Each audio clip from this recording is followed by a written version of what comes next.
Bonjour, on va continuer justement sur ces aspects d'intelligence artificielle et voir un petit peu la défense justement de ces modèles et notamment des grands modèles d'intelligence artificielle. Peut-être avant, quelques chiffres parce que on a tous en tête l'utilisation des modèles d'intelligence artificielle un petit peu pour s'amuser en se connectant sur ChatGPT, Bard ou autre et en s'amusant. Mais il n'y a pas que ça derrière, il y a une vraie utilisation en production.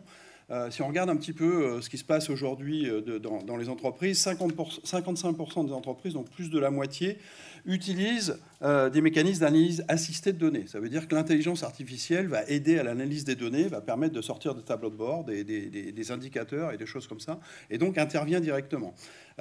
Sur l'IA générative, alors là, ça a complètement explosé l'année dernière. Il y a pratiquement 2/3 des entreprises qui l'utilisent.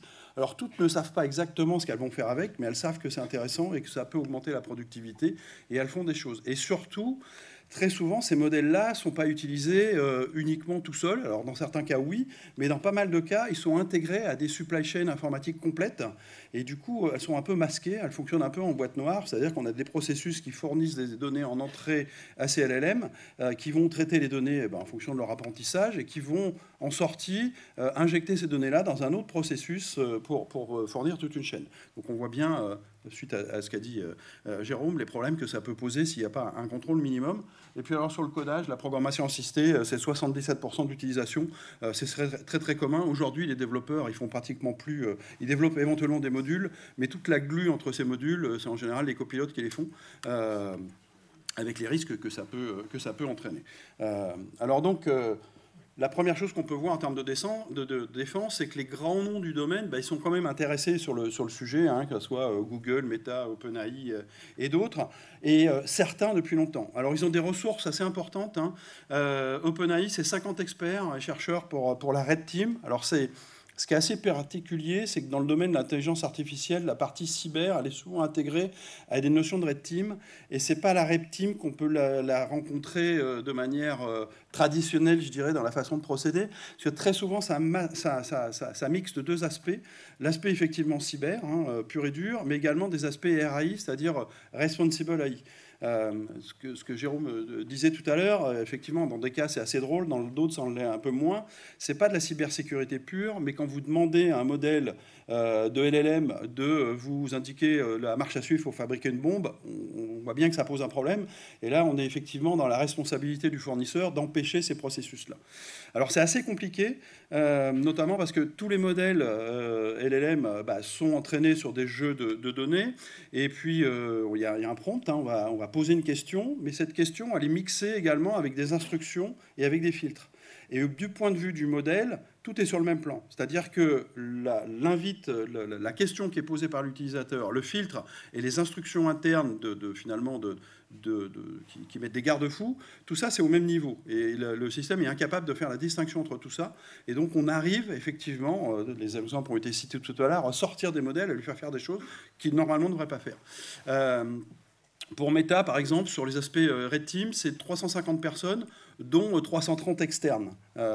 C'est d'ailleurs des sujets qui sont assez intéressants. Alors, c'est des choses qui existent depuis très longtemps chez certains. 2018 pour Microsoft et 2010 pour OpenAI, donc bien avant. Et certains font même appel à des notions de bug bounty. C'est-à-dire qu'ils vont faire appel à des chercheurs extérieurs. OpenAI a ouvert ces systèmes en demandant à des gens d'essayer de casser le système justement pour le rendre plus performant, plus robuste et éviter toutes les problématiques qu'il peut y avoir autour. Et donc effectivement, l'objectif est bien double. Il y a un aspect purement sécurité, mais il y a un aspect également, on va appeler responsable, qui est effectivement mettre les moyens pour que le système ne sorte pas du cadre. Et on se rend compte que c'est d'autant plus difficile que le système est très généraliste. C'est pour ça que dans certaines entreprises, quand on intègre des grands modèles de langage, on va donner des jeux de données pour l'apprentissage qui sont plus réduits, ce qui va éviter plusieurs problèmes, notamment également les problèmes de confabulation, qui sont effectivement des problèmes où le système va répondre, mais des informations qui sont fausses.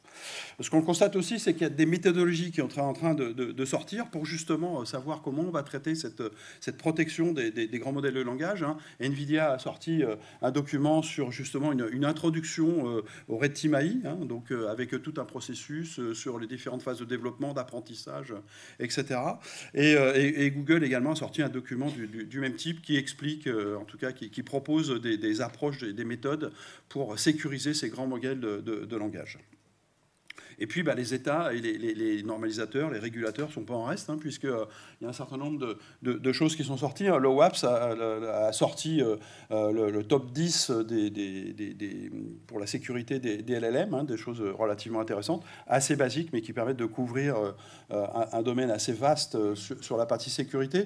L'ENISA, également, a sorti un document qui permet de sécuriser les algorithmes des intelligences artificielles. Et puis le NCSC également. Alors, c'est le NCSC qui a sorti ce document, hein, cette guideline, ces bonnes pratiques en fait pour sécuriser le développement des AI, mais c'est quelque chose qui a été co-travaillé avec 17 agences européennes de sécurité, dont l'ANSSI en fait. Donc c'est un document qui centralise un certain nombre de compétences et de connaissances dans le domaine. Alors, la défense des modèles, effectivement, il y a plein de vulnérabilités sur ces modèles-là. Certaines sont assez peu connues. On a cité tout à l'heure, Jérôme parlait de certaines attaques qui sont ce qu'on appelle les injections rapides, c'est-à-dire trouver un moyen de contourner les blocages naturels du système pour qu'ils répondent à des questions sur lesquelles ils ne devraient pas. Il y a effectivement toutes les problématiques d'empoisonnement de données, directes ou indirectes. Par exemple, si on prend les exemples d'agences excessives ou de plugins non sécurisés, on est sur des apprentissages différents. C'est-à-dire que sur ces systèmes-là, il y a effectivement un jeu de données au départ qui va servir à l'apprentissage originel, mais le système ne s'arrête pas à l'apprendre. Et via des plugins, via des agents, on peut lui fournir de nouvelles données pour pouvoir justement l'optimiser dans certains domaines. Et effectivement, si on donne des données qui sont empoisonnées, biaisées ou fausses, on va injecter ces informations fausses dans le système et il va les ressortir derrière. Plus on a un pourcentage d'informations erronées dans la base d'apprentissage, plus on a de chance ou de malchance que le système les ressorte quand on va l'interroger. Et puis, il y a aussi des problématiques de sécurité qui sont liées au modèle lui-même, hein. Alors, les entreprises qui développent ces modèles investissent énormément d'argent pour les éduquer, pour les développer, pour optimiser les algorithmes. On comprend bien que s'ils sont volés le modèle, ils sont volés une grande partie de la valeur de l'entreprise. Et donc, le modèle en lui-même doit être protégé. Et c'est des choses qui sont intéressantes. Donc, le schéma que vous voyez ici sur le slide, qui n'est pas forcément très visible, mais vous aurez accès aux documents, c'est le schéma global de WASP avec toutes les différentes vulnérabilités et les endroits où ils se situent.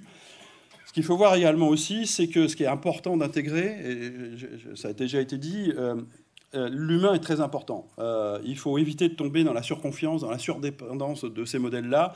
Et il est important d'intégrer une partie de contrôle humain à un moment ou à un autre pour valider que les sorties restent cohérentes et ne partent pas sur des choses complètement aberrantes. Donc aujourd'hui, effectivement, l'utilisation et l'intégration au sein des infrastructures de traitement de l'information des entreprises de ces grands modèles de langage arrive et c'est des choses qui vont s'amplifier et on comprend bien que ça ne va pas pouvoir se faire sans cybersécurité, sans contrôle et que dans ce domaine-là, le facteur humain est un facteur extrêmement important puisque effectivement, il y a un certain nombre de vulnérabilités qui ne peuvent être déclenchées que par le facteur humain et également par une approche pragmatique et de ne pas avoir une confiance infinie dans les modèles. Se trompe. Vous avez eu plusieurs exemples aujourd'hui. C'est pas quelque chose qui est magique et qui ne va pas donner de fausses informations. Effectivement, ils peuvent sortir des informations, donc il faut garder la maîtrise sur ce système-là. Voilà. Merci.